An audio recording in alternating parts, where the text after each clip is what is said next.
नमस्कार, बहुत स्वागत है आप सभी का। 2022 को हम अलविदा कहने वाले हैं, 2023 को स्वागत करने के लिए तैयार हैं। 2022 के लिए कहा गया था कि किसानों की आय को दोगुनी कर दिया जाएगा, गरीबी को ख़त्म कर दिया जाएगा, बेरोज़गारी को ख़त्म कर दिया जाएगा, लेकिन ऐसा कुछ होता हुआ नज़र नहीं आ रहा है। ऊपर से महंगाई बढ़ रही है और लोग इससे भी बहुत ज़्यादा परेशान हैं। सबसे पहले मैं आपको ले चलूँगा 2020 में, जब गरीबों के लिए मुफ्त राशन की व्यवस्था की गई थी केंद्र सरकार के द्वारा। प्रधानमंत्री गरीब कल्याण योजना की शुरुआत की गई थी कोरोना के दौरान। और जानते हैं आपको जानकर हैरानी होगी कि इस योजना में 80 करोड़ लाभार्थियों को शामिल किया गया था। यह आंकड़ा बहुत ज़्यादा बड़ा है, क्योंकि इस समय अगर देखा जाए तो भारत की कुल आबादी 120 करोड़ है।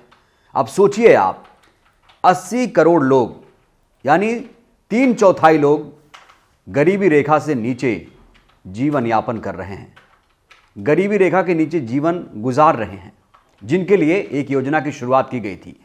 जब इस योजना की शुरुआत की गई थी तो कहा गया था 2022 तक योजना चलेगी। अब इसे 2023 तक बढ़ा दिया गया है। दिसंबर में इसकी शुरुआत हुई थी, अब 2023 तक ये योजना रहेगी। बड़ा सवाल यह है कि 2023 के बाद ये 80 करोड़ लोग क्या करेंगे। और आप जानते हैं, इन 80 करोड़ लोगों को हर महीने 5 किलो राशन दिया जाता है, वो भी इन्हें पैसे देने पड़ते हैं उसके लिए। ये लोग चावल जो खरीदते हैं 3 रुपये देते हैं 1 किलो के हिसाब से, यानी 3 रुपये प्रति किलो चावल और 2 रुपये प्रति किलो गेहूँ खरीदते हैं सरकारी गोदामों से। इस योजना में 1 किलो दाल दिया जाता है। अब आप सोचिए ज़रा, आप सोचिए, आंकड़े देखकर आप अंदाज़ा लगा सकते हैं कि एक महीने में क्या इनका गुजर बसर होता होगा? नहीं होता होगा। 5 किलो अनाज में क्या होता है? अगर परिवार बड़ा हो तो सोचिए और ज़्यादा दिक्कत। यानी कुल मिलाकर अभी भी भारत पिछड़े देशों में शुमार है, जहाँ की इतनी बड़ी आबादी, कम संसाधन, जनसंख्या का दबाव, और ऊपर से हवाई दावे किए जा रहे हैं कि भारत विश्वगुरु बनेगा। भारत विश्वगुरु कैसे बनेगा? भारत विश्वगुरु तब बनेगा जब किसानों की आय दोगुनी होगी। भारत विश्वगुरु तब बनेगा जब बेरोजगारी खत्म होगी। भारत विश्वगुरु तब बनेगा जब गरीबों को न्याय मिलेगा, गरीबों को इंसाफ मिलेगा, SC ST माइनॉरिटीज़ को इंसाफ मिलेगा, उन पर हिंसा कम होगी। और ऊपर से आप देखते हैं कि रोज़ हिंदू मुसलमान इस तरह की डिबेट होती है और भगवा पहनकर लोग उलझुल हरकतें करते हैं, बयानबाजी करते हैं, देश को तोड़ने का काम करते हैं। क्या ऐसे आगे बढ़ेगा? क्या ऐसे बढ़ेगा इंडिया?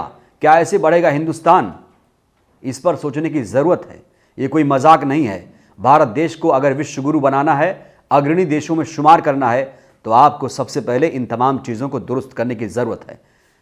कहते हैं कि पूरा जो भारत है, भारत गाँव में बसता है। ग्रामीण भारत को सुधारने की ज़रूरत है, और जो ग्रामीण जनसंख्या है वही अर्थव्यवस्था के लिए रीढ़ की हड्डी है, क्योंकि वहाँ पे किसान रहते हैं जो दिन रात मेहनत करते हैं। इस देश के लिए 2 ही चीज़ें ज़रूरी हैं, एक किसान, एक जवान। और किसानों के लिए क्या कुछ किया गया हमने देखा, उनकी हालत बहुत ज़्यादा दयनीय है। और उनके लिए जो कानून लाया गया था, सोचिए, वो कानून 3 विवादित कृषि कानूनों को आपको याद होगा कि थोपा जा रहा था। जब विरोध प्रदर्शन हुआ, कई लोग मारे गए, कई किसान मारे गए, घायल हुए, तब जाकर सरकार ने दबाव में आकर इन कानूनों को वापस लिया। क्या सिर्फ भाषणों में देश आगे बढ़ जाएगा? क्या विकास सिर्फ भाषणों से होगा, या फिर कुछ धरातल पर भी किया जाएगा? ये बड़ा सवाल है। ये सोचने की जरूरत है कि जो देश गरीबी, बेरोजगारी, महंगाई से त्रस्त है, आज उसे कहा जा रहा है कि हम विश्वगुरु बनाएंगे। विश्वगुरु बनाने के लिए कुछ एलिमेंट्स, कुछ तत्वों को सुधारने की जरूरत है, कुछ आंकड़ों पर गौर करने की जरूरत है। अगर आप देखेंगे भुखमरी सूचकांक में, तो इसमें भी पूरे दुनिया में भारत की जो स्थिति है बहुत ज़्यादा नाजुक है। गरीबी, भुखमरी, बेरोजगारी, ये बहुत बड़े मुद्दे हैं जिन पर ध्यान नहीं दिया गया तो देश की जो हालत है आने वाले दिनों में बिगड़ सकती है। इस पर ध्यान देने की ज़रूरत है, ना कि पठान मूवी को लेकर बवाल खड़ा करने की, हिंदू मुसलमान करने की। आपको याद होगा साध्वी प्रज्ञा ठाकुर ने किस तरीके से भगवा पहनकर बयान दिया, देश को तोड़ने का काम किया। ऐसे लोग अगर नफरत फैलाएंगे तो क्या देश आगे बढ़ेगा? ऐसे लोग उल जुलूल हरकत करेंगे, शाहरुख खान को जलाने की बात करेंगे, जिंदा फूंकने की बात करेंगे, दीपिका पादुकोण पर, महिलाओं पर ओछी टिप्पणी करेंगे, महिलाओं को जिंदा जलाएंगे, टुकड़े टुकड़े करेंगे, तो क्या ये देश आगे बढ़ेगा? ये आंतरिक सुरक्षा के लिए सबसे बड़ा खतरा है, जिस पर अभी से सजग हो जाने की ज़रूरत है। और हमारे देश का जो मिजाज है वो ये कि हिंदू, मुसलमान, सिख, ईसाई, यानी जो धर्म, क्योंकि धार्मिक बहुलता का ये देश है जहाँ पर कई धर्मों के लोग, कई जातियाँ यहाँ पर रहती हैं, जिनमें समन्वय बनाने की ज़रूरत है। और इनमें अगर विभाजन किया गया, इनको अगर बांटा गया, नफरत फैलाकर, जहर फैलाकर, तो देश टूट जाएगा। और कुछ ऐसे लोग सक्रिय हैं जो खुद को बीजेपी से जोड़कर बताते हैं, बीएचपी, आरएसएस, तमाम लोग जिस तरीके की नफरत भरी भाषा बोलते हैं, वो अपने आप में जग जाहिर है कि ये लोग एक समुदाय के प्रति, एक विशेष धर्म को कैसे टारगेट करते हैं। क्या इनके अंदर इंसानियत मर गई है? क्या ये लोग भूल चुके हैं कि ये इंसान हैं? एक इंसान बनने के लिए सबसे ज़्यादा ज़रूरी है संवेदना। अगर किसी इंसान में संवेदना नहीं है तो वो इंसान नहीं हो सकता है। सहानुभूति नहीं है तो इंसान नहीं हो सकता है। ज़रूरी है कि इंसानियत, भाईचारा, शांति, सद्भाव को कायम किया जाए, तब ये देश आगे बढ़ेगा। ना कि प्रज्ञा जैसे लोग अगर नफरत फैलाएंगे तो ये देश टूट जाएगा।